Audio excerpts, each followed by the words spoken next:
Good afternoon, class 8. Now it's time for your listening.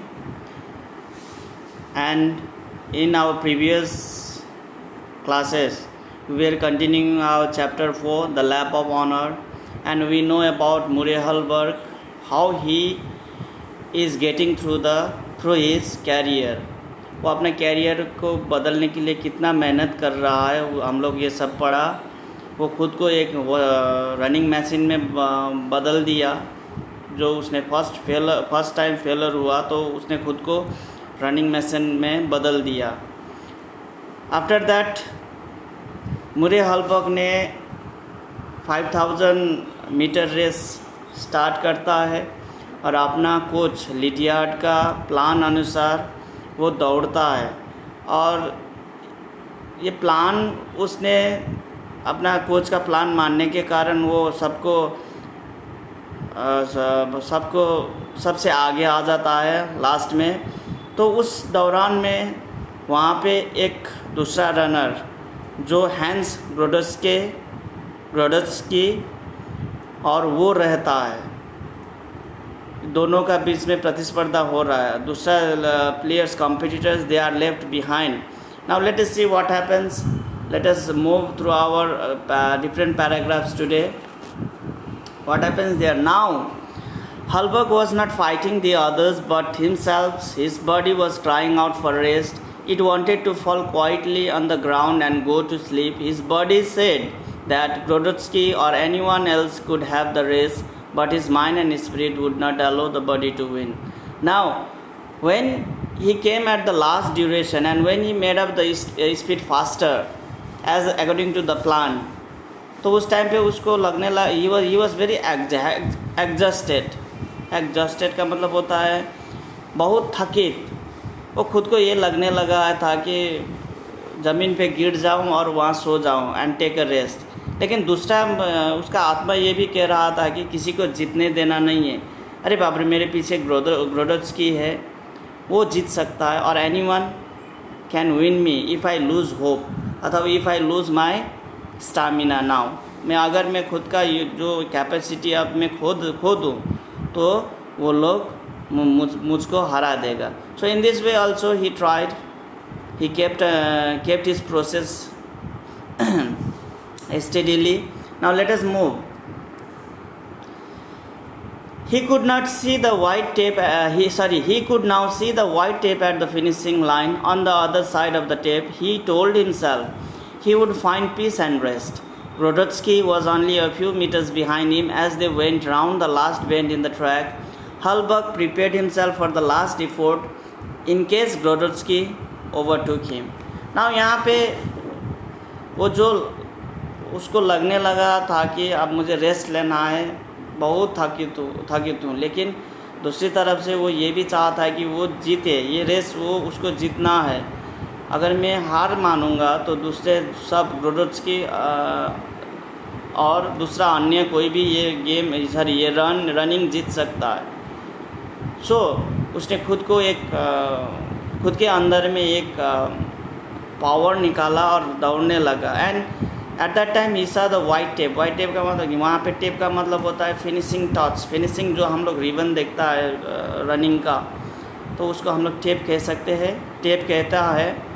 तो वो देखा, तो उस देखने के बाद उसको एकदम मन से ही खुशी मिलने लगा और सोचने लगा मैं यहाँ इस साइड टेप का इस साइड में मैं बहुत थकित हूँ.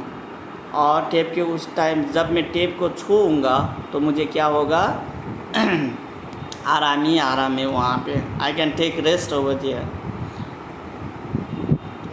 Now see, Grodotsky was only a few meters behind him as they went round the last bend in the track. Halberg prepared himself for the last effort in case Grodotsky overtook him. Halberg यहाँ पे यही सोच रहा है कि मैं ग्रोडोत्स्की को जीतने नहीं दूंगा, ओवरटेक करने नहीं दूंगा. So he was trying his whole effort. Now let us move.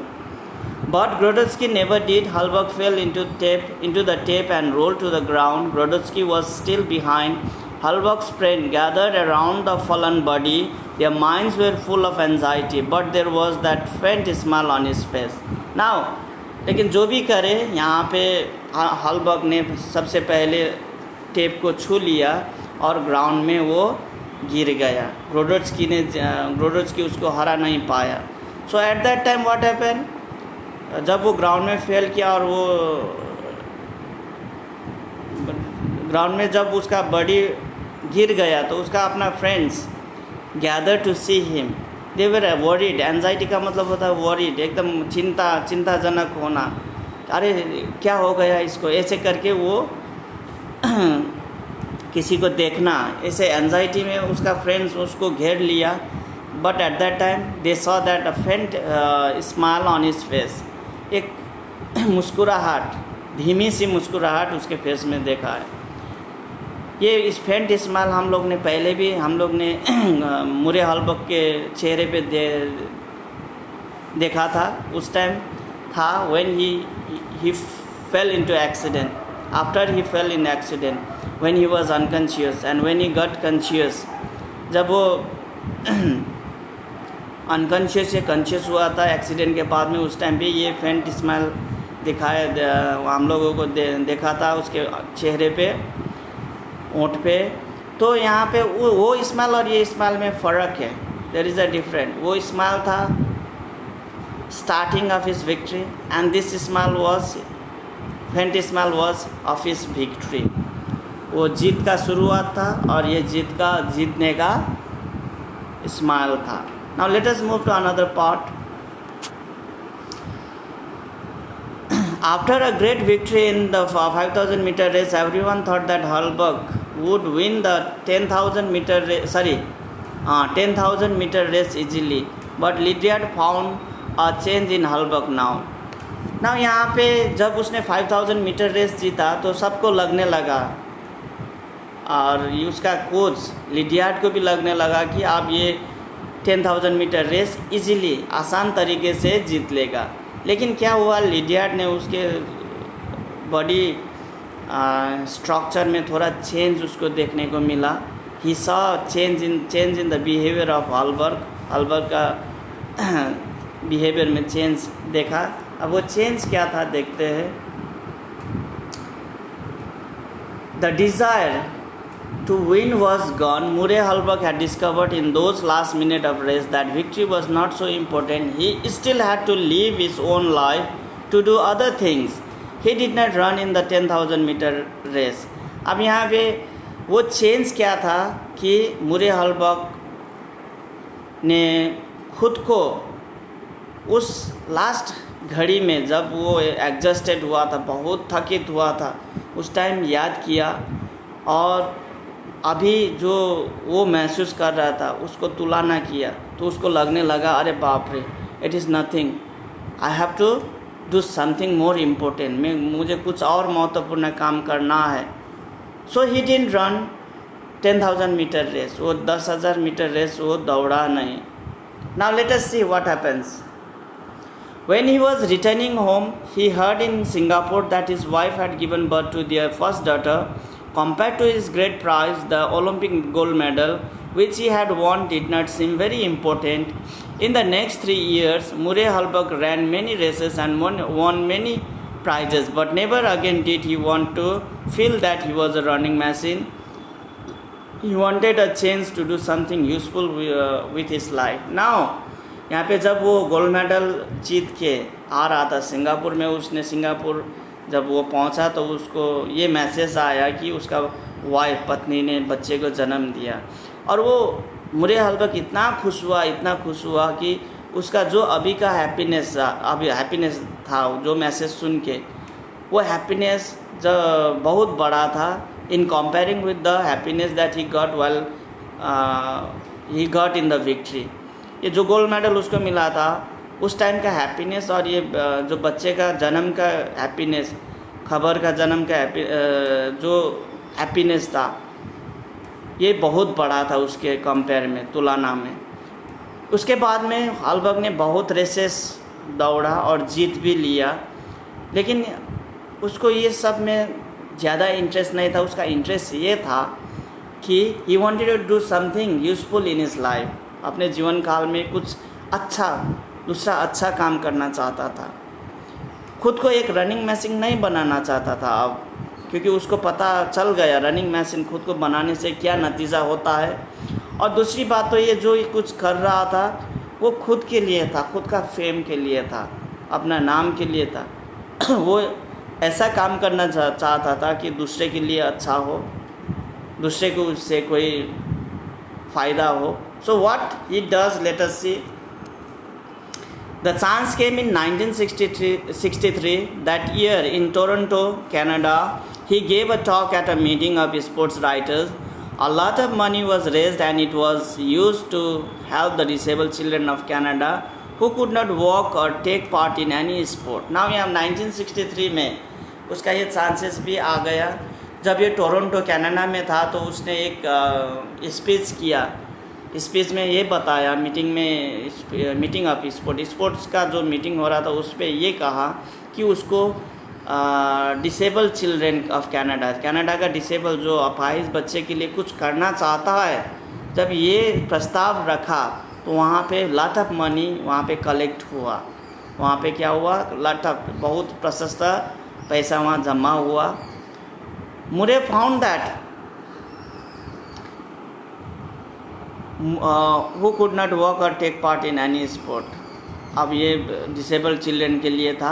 Murray found that he could make himself useful to his fellow men at last. Back in New Zealand, he seriously took up the task of helping disabled children. Many famous sportsmen joined him in this walk, and a fund called Murray Halberg